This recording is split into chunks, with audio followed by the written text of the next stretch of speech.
Once you complete your first step movement and your body is now sideways, you need to move to the tennis ball.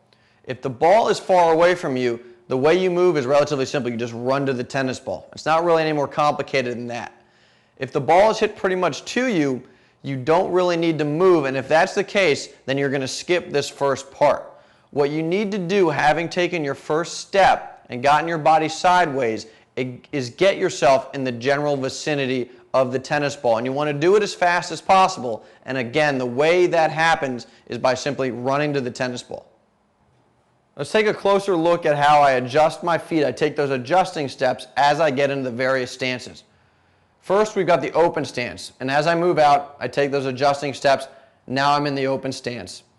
With the neutral stance, it's the same thing. I move out, take those small steps, and now I'm in the neutral stance. And finally, on the backhand side, we'll use a closed stance in this case. I move out, take those adjusting steps, and now I've got a closed stance. So again, those adjusting steps will give me that consistent point of contact regardless of what stance I'm using.